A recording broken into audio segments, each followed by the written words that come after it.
I've got what I think should be a fun thing to talk about today and hopefully have a nice discussion around. And that will be the secondary augmentation schools and effects that the tank is going to offer.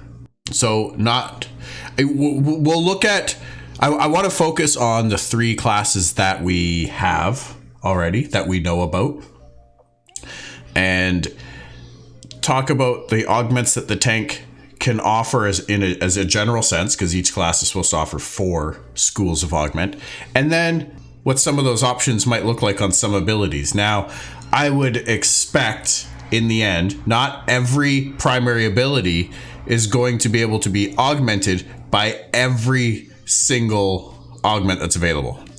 What I mean is, if you've got 8 classes that each have 4 schools of augmentation to them, what is that? That's 32 different flavors, customizations that you could influence a single primary ability with.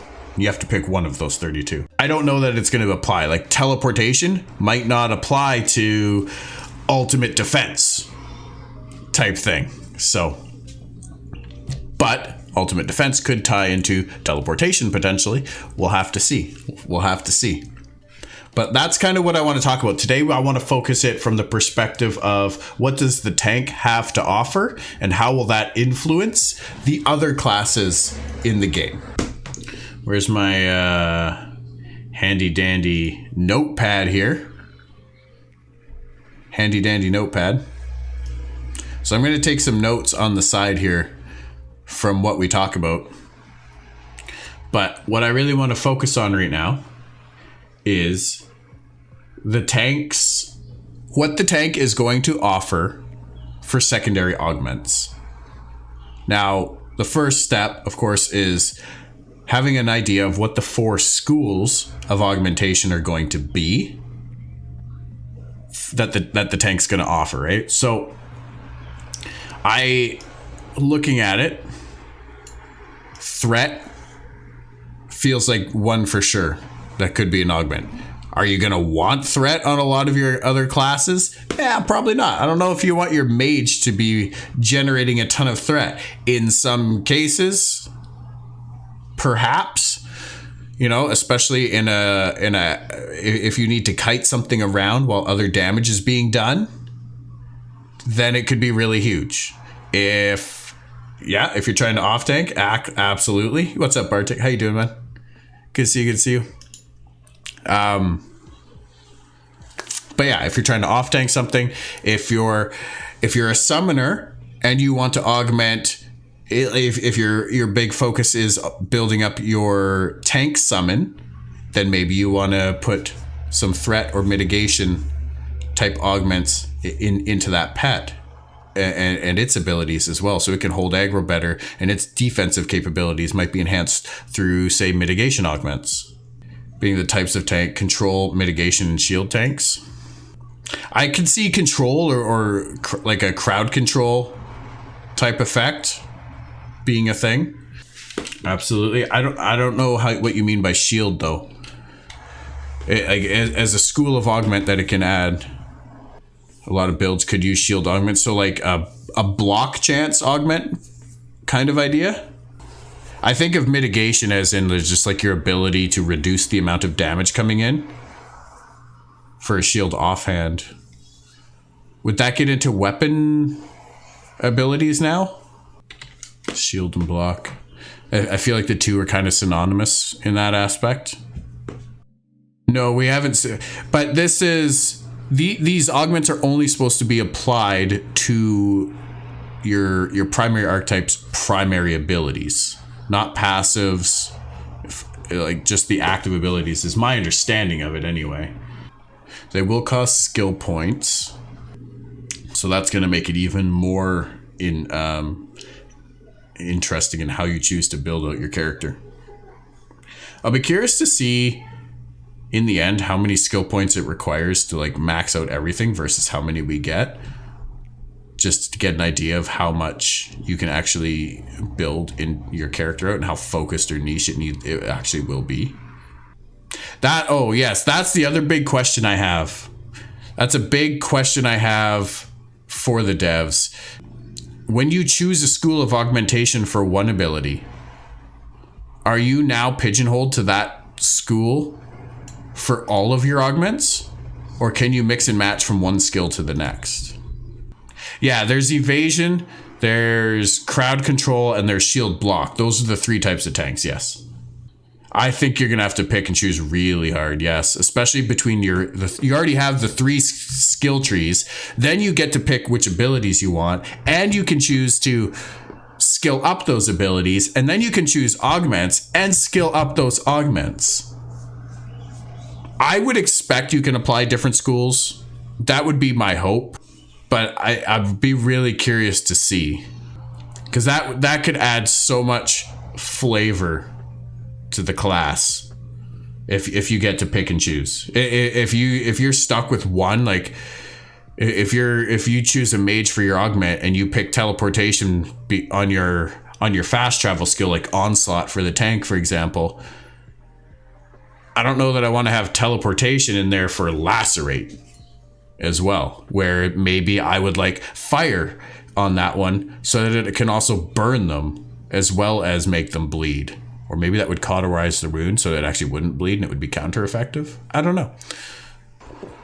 Or so to me it, because I don't think every school of augment will be applicable to every ability either.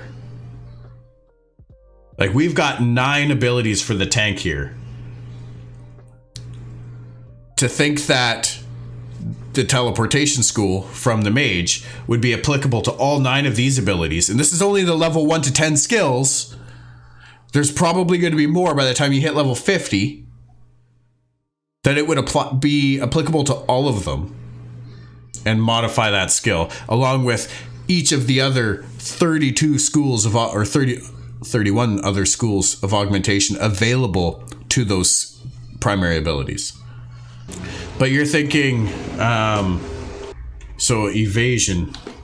Now that's so you would have threat, you would have an evasion mechanic, a crowd control mechanic, and a shield or block mechanic, which then ties into the other flavors of the tank role.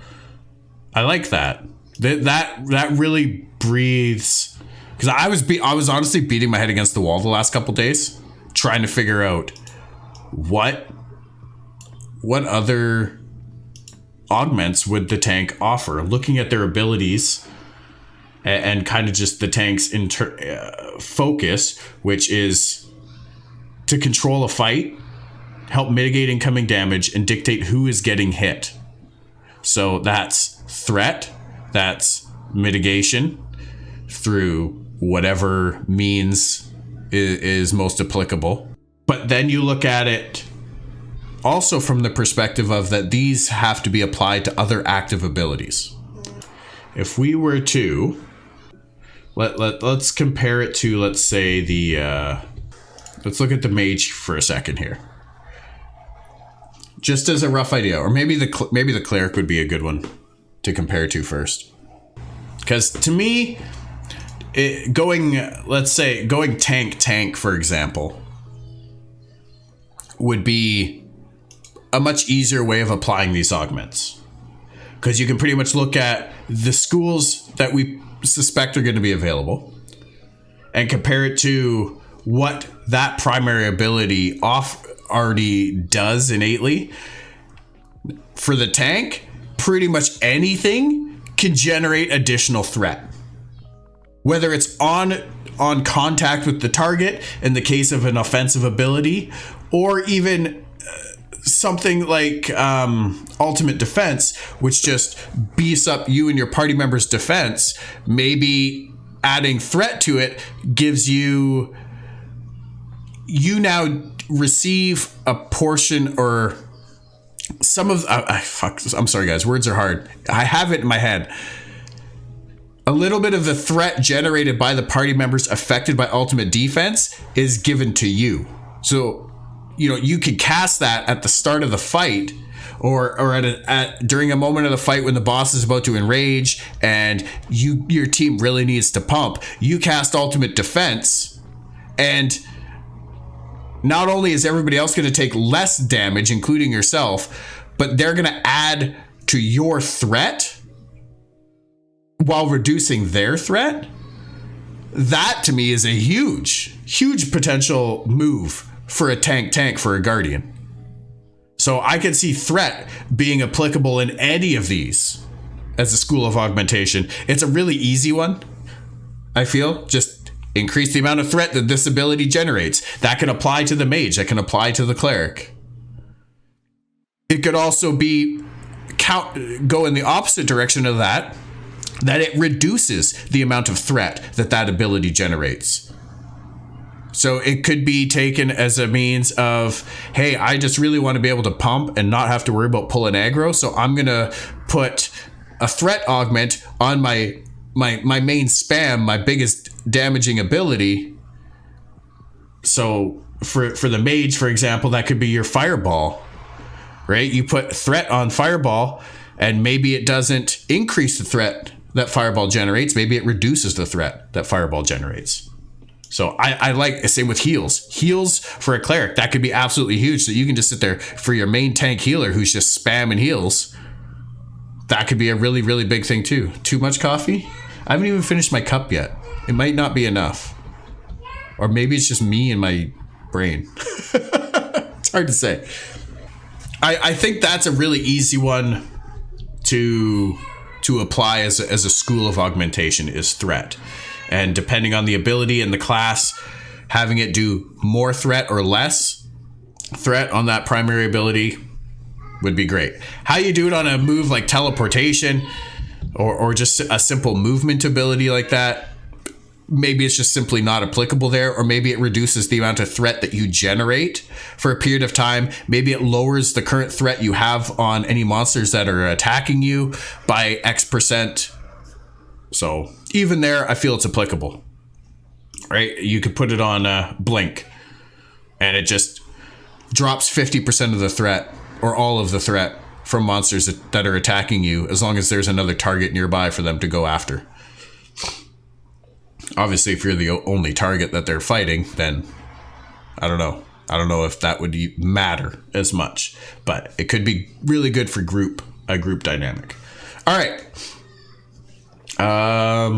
Sorry, let me grab the other one that we're looking at right now. I'm focusing on these three classes because these are the ones that we have abilities for, that gives us a tangible talking point, rather than just complete speculation. It's only a little bit, hence the speculatory. It's a little bit of theory, a little bit of speculating, a little bit of both, right? So what else do we have? We've got the various forms of mitigation. Shield and block. I can see this being potentially giving you like a defense buff or a phantom shield, if you will, when you cast an ability. So if you were to, say, cast your lava storm or your meteor storm or prismatic beam or something like that, it could be an absorb bubble. Absolutely. It gives you something to basically stop incoming damage while you're casting it. And that could be that combined with, like Bard was saying earlier, with some AoE mage tanking, perhaps, where, maybe you cast Meteor Storm, which generates a bubble around you, or lets you reduces the incoming damage by a significant portion for 30 seconds or whatever when you cast it on an internal cooldown, sure. And then you immediately follow it up with Lava Storm, which generates a ton of threat, or or the other way around, whichever way works better. And now you're absorbing a whole bunch of damage while doing a bunch of AoE. That could be really, really fun. 5% of total damage dealt with fireballs returned as an absorb shield. I like it. I like it. Right? So that block shield type thing could be exactly an absorb bubble, a bubble shield, if you will, that just absorbs X amount of damage. And that damage could be based on the amount of damage, a percentage of what you do in damage. It could be a static amount when you cast the ability, and it's on either on an internal cooldown or on an ability that has a bit of a cooldown for it. Because obviously being able to spam it and just keep a bubble up infinitely would be OP as fuck. And then everybody's gonna roll with that because unless you have crazy burst, you're never gonna take me down. So I could see that being a thing. That's absolutely. And you know, with something like, let's say the cleric that's doing heals, that bubble could be put on the caster and on the target, or just the target, based on a percentage of heal, or based on a percentage of the cleric's max health or spell power or defense, whatever it is. So that, you know, if it's based off the defense, ties into the flavor of it. If your cleric's wearing a shield, that's going to become even more powerful now. And what's a cleric tank anyway? I don't even know. I know the tank cleric is a paladin. What class do you think would run a shield break augment? Because that might be viable as a tank augment. I also thought about that as well. A shield break or even a disarm could potentially be something like that, but I can also see that being in the fighter.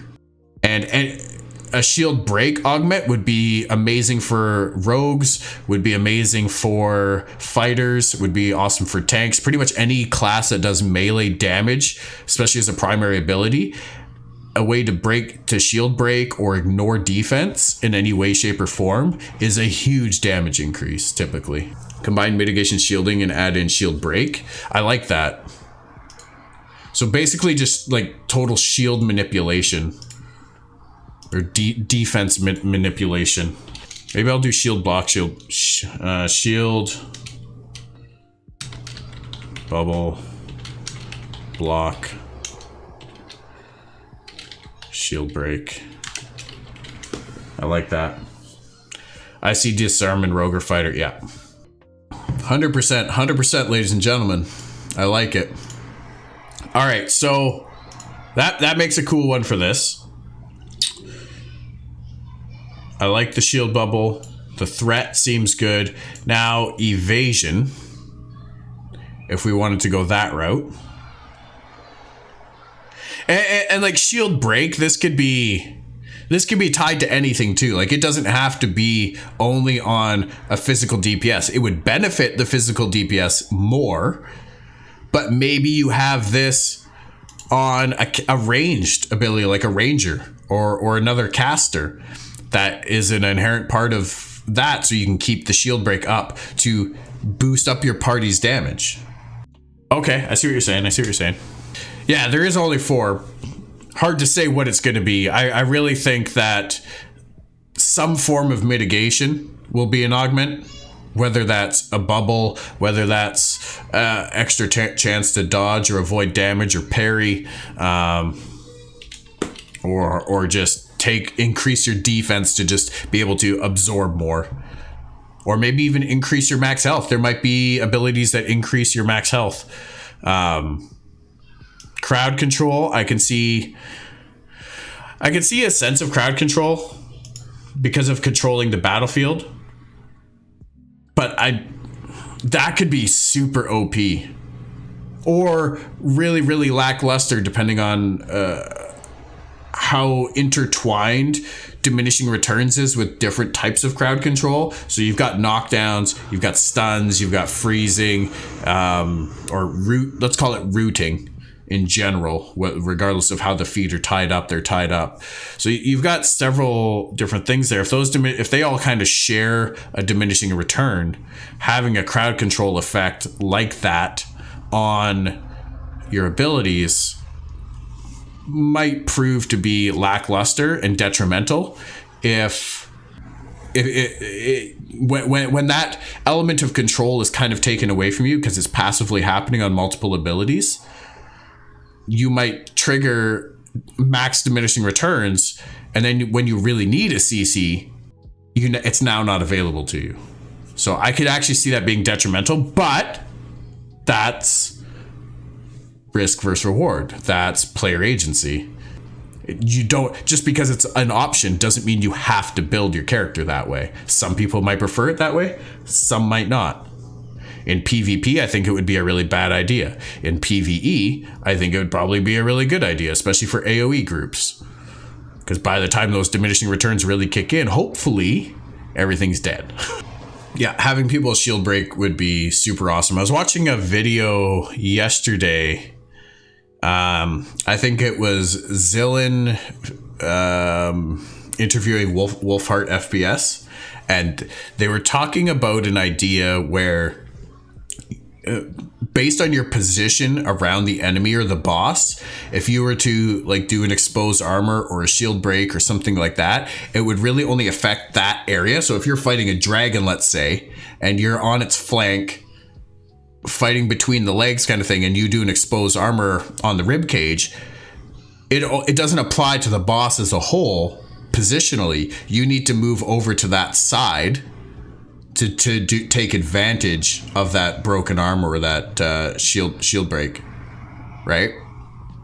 That would be really cool and add a really neat mechanic to the game, to a lot of encounters, and allow for a lot more other dangerous type mechanics to occur.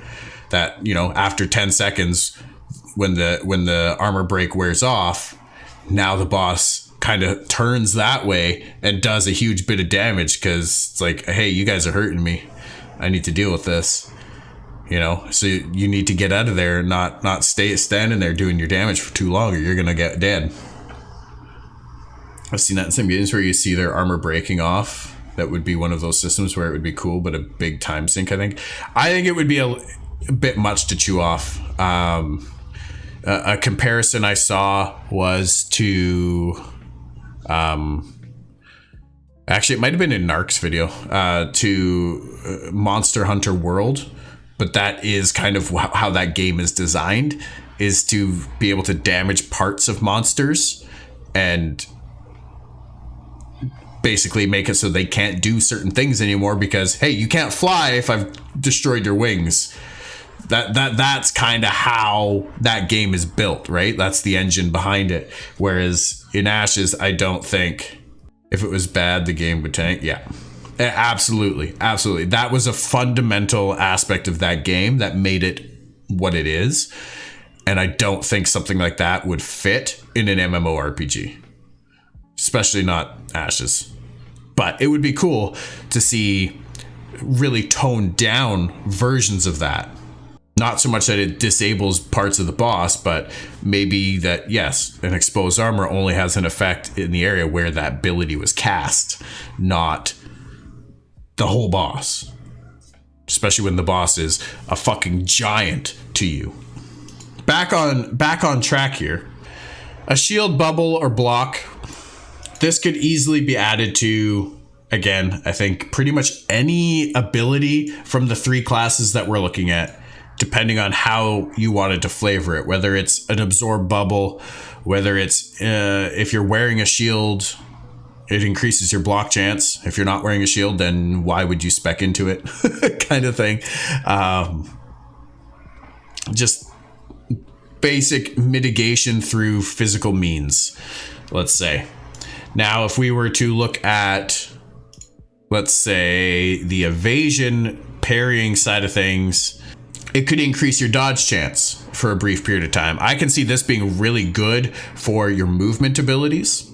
So your blinks, your onslaughts. I don't think the cleric has a movement ability, which I remember being an annoying aspect of running around the world with the class, actually.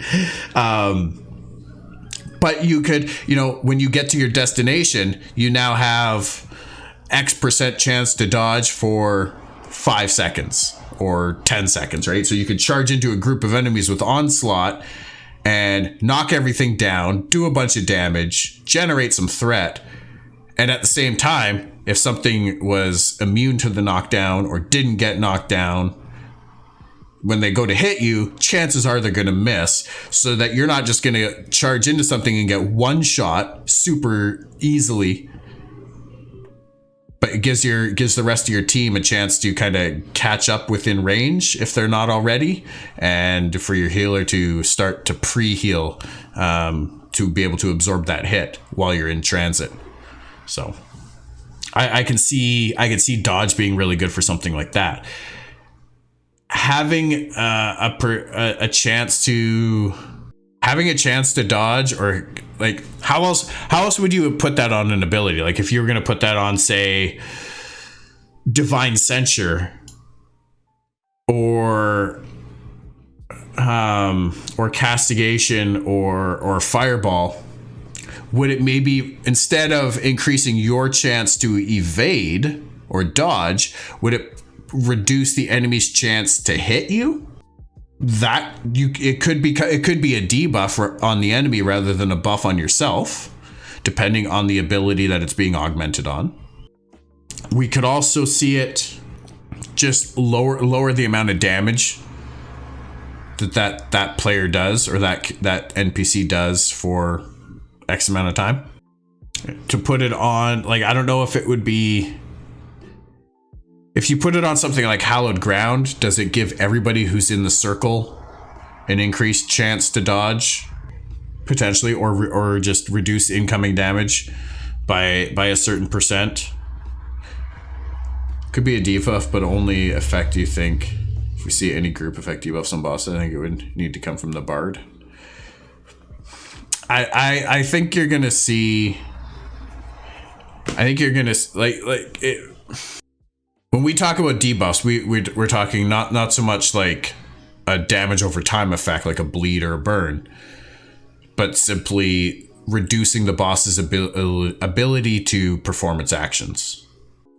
Is that kind of what you're getting at? That type of those types of debuffs would only be available to the Bard? I can see that largely being true, that the Bard's version of it would be the most effective. I can also see those being augments that the Bard offers as well. This is what we're gonna have to wait and see. Like, I'm excited for what a lot of the other classes are gonna offer, or what archetypes. I got to get my terminology correct here if I'm not going to confuse people.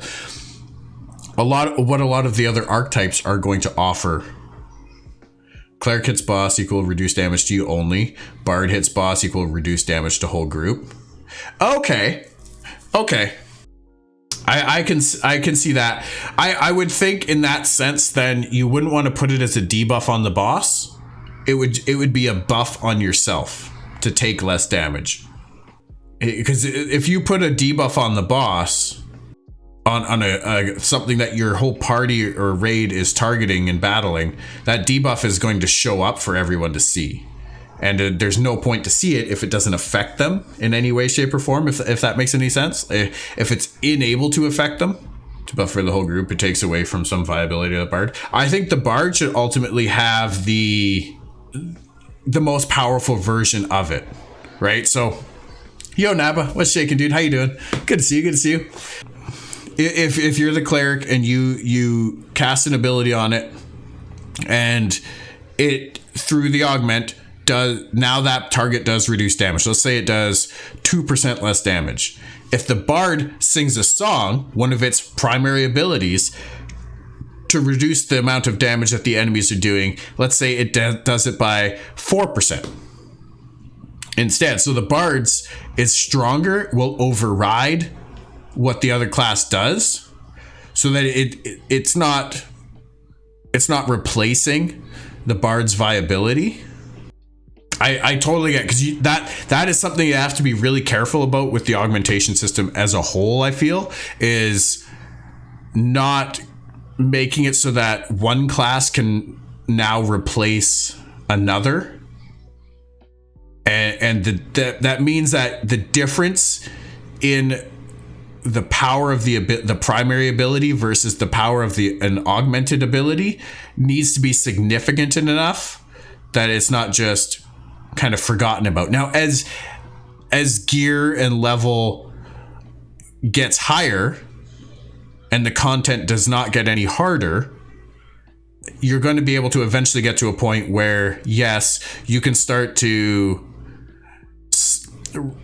take less powerful abilities in trade for simply more damage so that you can just speed up your runs. That is something that will always be a thing.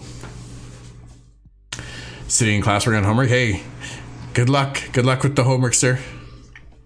Hope it's going well today. Bard ability, sing song. All enemy debuffs are applied twice. Last long, more effective. All debuffs on enemies. Yeah. The Bard could enhance. Maybe the Bard just enhances debuffs that are already on the enemies. That could be one of their songs. So that if you do have a reduced damage on the boss by 2% from the cleric, the Bard sings a song, now enhances that by an additional 2% and doubles it. And as long as the song is playing, there is no countdown timer or countdown duration. It just stays there until the Bard stops singing the song. Because I imagine the Bard will only be able to sing one song at a time, or play one song at a time. But once that song ends, then the normal countdown will start. That could be really cool. Dot classes and Bard PvE meta. That could be. That would be huge. That would be absolutely huge. And I think if the Bard is playing a song, it's not a passive ability, but it wouldn't be a channeled thing, right? Like you would play your song, there's an animation or something, a cast bar, the song starts playing, and now you can continue to do other things with the class. You can move around, you can cast other abilities as long as they're not a song. That's kind of how I see the Bard being played. I could be totally wrong, but that's kind of where I see it going. And that to me would give it a lot of viability. Don't get me wrong, death to all Bards, but I want this to feel good even if I hate them. Absolutely. Absolutely. I have no desire to play a Bard myself. It's not my gameplay style. But that being said, if it's a class in the game, I want it to be strong. I want it to be present in the world, and I'm probably going to want one in my party. I don't want it to be outshone by a fighter Bard. Yes, you might just love it in the end. We'll have to see. All right, let's go back to this one here. So we've talked about that one. We've talked a little bit about this one. It's a tough one to incorporate. Now, tangents. Hey. Tangents is like I've joked several times about rebranding and renaming myself to Tangents rather than Half Tilt, because that's just what I do. Tangents is what I do. So I'm gonna love Bard, at least this Bard. we all love this Bard.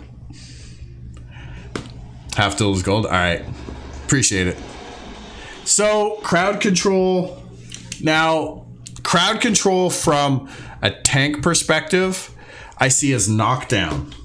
And again, this could be applied in an offensive manner, and this could be applied in a defensive manner, which, for me, gives it a lot of viability or a lot of synergy with pretty much any other primary ability that we're likely to see. Hey, absolutely. Let's see what we got. So, I when I think of this, sorry, I should be writing out some of our findings here so that we can keep track of shit. I know I'm bad for that. I'm trying to think of it from both an offensive, defensive standpoint for a lot of this. So, crowd control, add chance to knock down. Of course, we already know that the tank has that ability. I also want reduced chance to be knocked down. You could extrapolate that into other forms of CC as well. add a chance to knock down. This would be primarily focused on your offensive abilities, likely more on your single target offensive abilities. So I could see this castigation has a chance to knock down the enemy. It has like a 2% chance now to knock the enemy down. Whereas something like Hallowed Ground would give you a reduced chance to be crowd controlled or knocked down, stunned, rooted, slowed, chilled, whatever the terminology they decide to go for all these things. CC Tank Hog, reduce the CC diminishing return. So as a passive, you can have reduced diminishing return, meaning you get hit with CC fewer times before you reach your DR point. Okay. I was reading that as an offensive thing at first, but from a defensive standpoint, that's really good. Like that would actually be super, super strong in PvP. That would be so incredibly strong in PvP. So that would be reduces the, so like if for example, if I stun you or knock you down, it triggers a diminishing return where the next time I do that, it's only 70% effective. And the time I do it after that, it's only 40% effective, for example. And that diminishing return goes on, say, a 10 or 15 second countdown before it goes back to its maximum 100% effectiveness. So what you're saying is by incorporating that as a defensive ability or augment to a skill like, say, Hallowed Ground or a heal, instead of it being 70% less effective after for the second time it gets used, maybe it's 50% effective. The opposite, well, the timer I was just saying because it doesn't last forever, right? That diminishing return is not there until death. Typically, it has its own internal cooldown for the diminishing return to, so if I stun you and if I don't stun you again for 30 seconds, then I have 100% uptime on my next stun rather than 70% or 50% or whatever it is. Does that make sense? Yo, Naba with the resub, 15 months, my guy. Yo, thank you for the resub, the 15-month resub, my friend. Appreciate that. Let's say if you can get chain CC'd 5 times with this AUG, you can only get chained 3 or 4 times. Yes, that is essentially what I was driving at. What I interpreted you to be meaning as well. First hit 100%, second hit 70%, third hit 10%. With the Tank Hog, first hit 100%, second hit 50, third hit 5. Exactly, right? So that third stun is almost not even there. It's essentially just an interrupt at that point. Now, that being said, I think depending on the type of CC, diminishing returns has to be implemented differently. Because knocking somebody down, the first time you have 100%, they get knocked down for the full duration. Do they just get back up faster afterwards? Like, to me, that doesn't make sense from an actual combat perspective. So it would have to be a reduced chance to knock down, but that now you're introducing a lot of RNG into the game. I'm curious how they're going to put diminishing returns on knockdown abilities, right? Like when you use onslaught and you charge towards somebody and you hit them, they get knocked down. Are they going to get back up faster and faster and faster? If I charge you, you get knocked down, you get back up. Then Buddy charges you, you get knocked down, you get back up 30% faster or 50% faster. And after a while, it's just you just get like, ugh. So I'll be curious to see how they implement diminishing returns on that, but I do not want it to be an RNG where you have a 70% chance to get knocked down, because depending on which side you're on, 70% could happen 100% of the time. And that's not cool.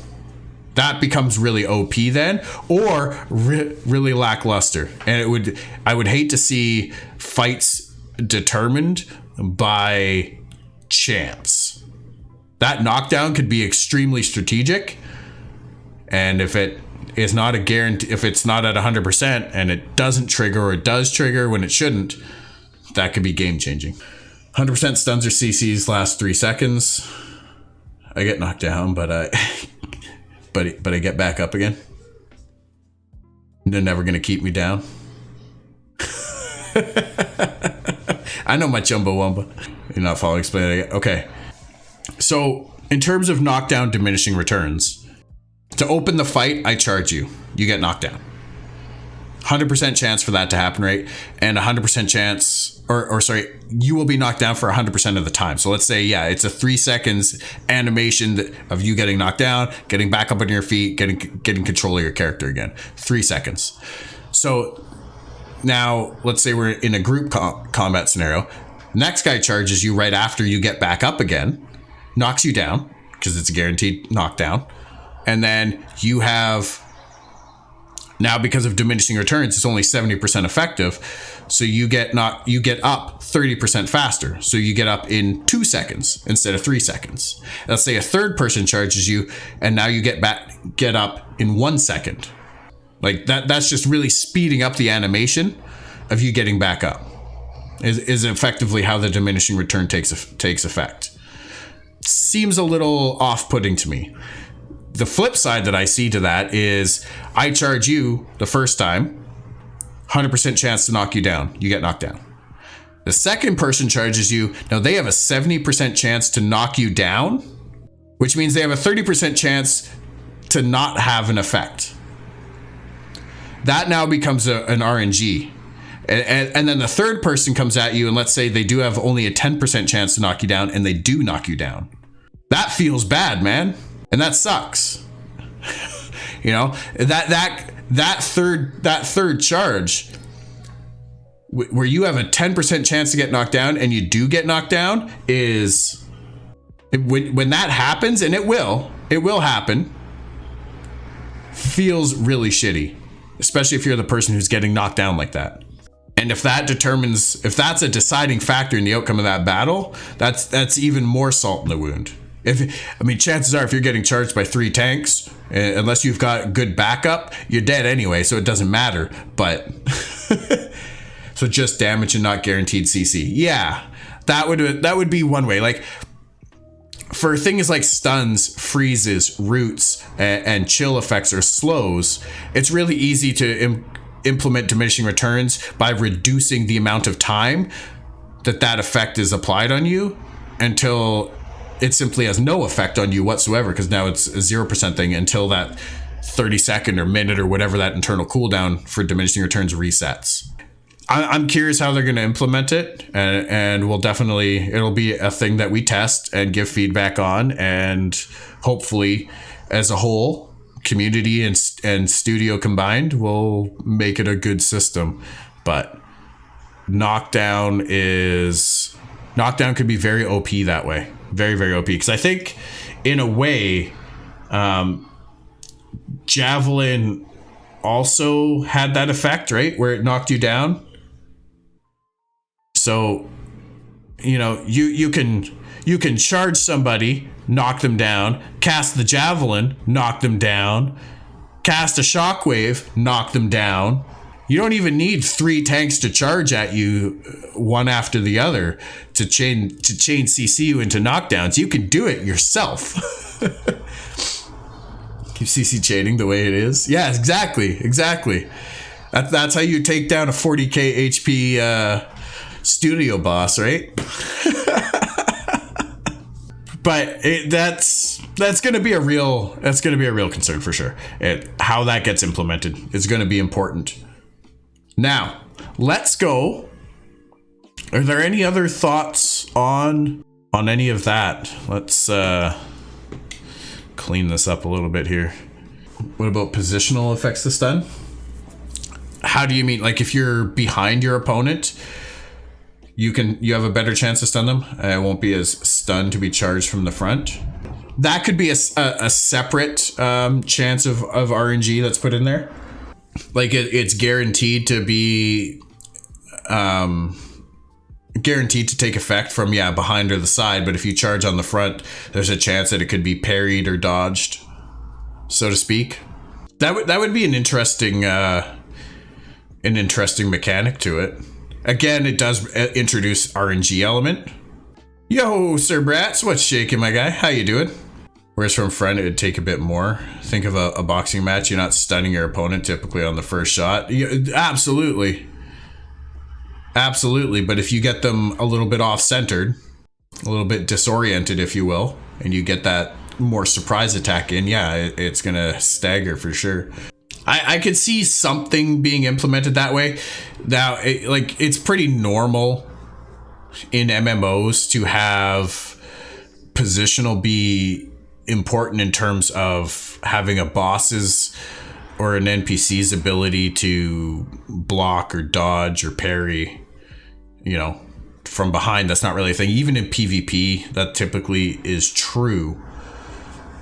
But in terms of applying CC, for me, RNG CC is a gross idea in PvP.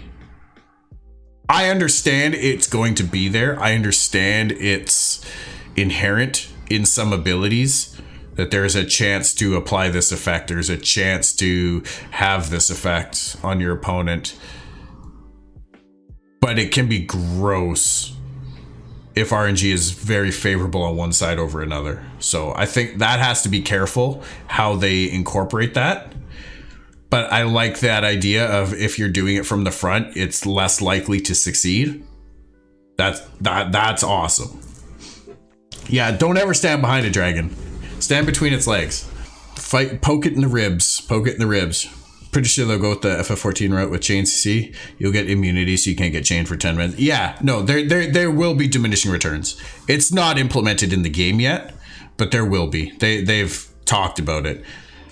We were kind of having a discussion around how knockdown diminishing returns will be implemented.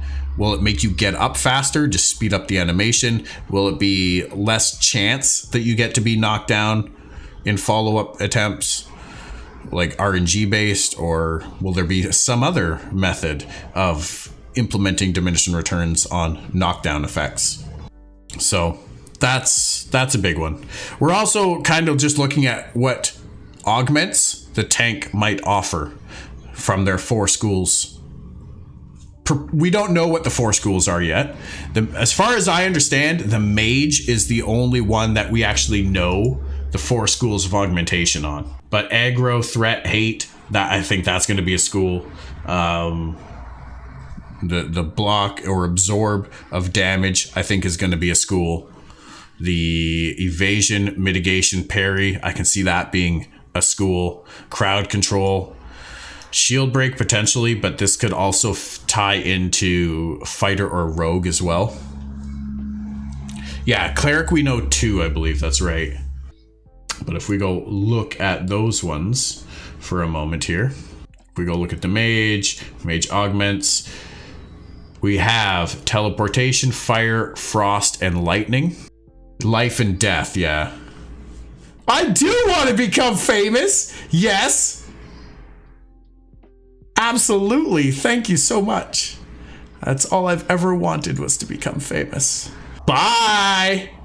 Fucking stupid ass bots on my channel. Famous in your heart. One day we'll get YouTube famous. I don't know. Not even, yeah, there's a lot of additional augments in the game as well. I'm really curious to know how those are going to be implemented. I feel like it's going to be a lot. Streamers getting famous. Oh, thank you. You have society augments. You have guild or castle augments. You've got religious augments. And I think there's even more than that. It's just, there's so many flavors of augments. Skill classes, racial augments. Remember you're going to be here for the ride. You're the reason if that happens. Forget. There's no fame without you guys. That's the thing. Castle religious, class passes, guild pass.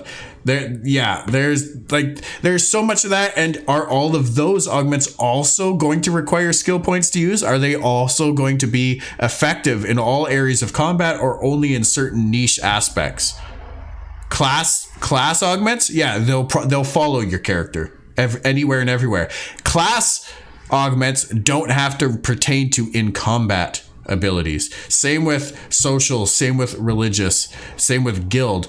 These things do not have to pertain to combat necessarily. They could be enhancing your artisan class abilities. They could be enhancing your out of combat abilities, such as the rogue's ability to find hidden treasure and passageways, or the ranger's ability to find booby traps and environmental hazards. I presume the other classes are going to have such abilities as well that are out of combat focused. So a lot of these things could enhance your out of combat abilities more than your in combat abilities. Rangers can find them boobies. Damn rights they can. And then put an arrow right between them. Class is going to be the most impactful because that's going to be your combat. That's going to be your primary combat focus, and will really define the play style of your class. That's going to be that's the biggest takeaway from the augmentation for me. Is it defines how you play your class. There's going to absolutely be schools of augment that are just simply superior in one aspect of gameplay over another. Right? I can see Frost being a really powerful augmentation for the Ranger in small format PvP, in your 1v1s, in your 2v2s, 3v3s. I can see it being really strong because if you like, the kiting potential there is insane. Hence why I am leaning towards a Scion right now. Whereas in more PvE focused, maybe that fire is there. Big AOC news emojis. What? I feel like they've had a lot of these emojis for a while now, but oh, the bad hammer and the treasure. Deal with it. I love that. The content we have been waiting for, right? Nerd rage, yes. Ooh, click here. Link in bio. Okay. I like this. I wonder, are these going to be available for anyone and everyone to use? Or are they going to be focused towards content creator program? I dig the cartoony Phoenix vibe. I do. No pay to win emote. Yeah, I like that. They're making it very much like this is us. This is who we are. And that's honestly just reassuring, because the more they promote no pay to win, especially through means like emotes and other social media pushes like that or campaigns, then they're only setting themselves up for even more of a falling out if they were to ever go back on that. Hey, that's a worthwhile tangent. That's the beautiful thing about live streams, right? You get to go with the flow, see these things happening as they come up. Want to be famous? Just use the AOC emotes. Well, I could see like some of those things being cool to as like branding for the official content creators when they're creating their content. I can absolutely see that being something that really ties well together. Chad shorts. What do you mean? They're not shorts, they're my pajama pants. I work from home. I put on real pants like twice a week, dude. So yeah, any additional thoughts about what the tank will offer? I do want to talk about the other classes and what they're going to offer, but I think we'll save those for future discussions. But I really like what we covered here today.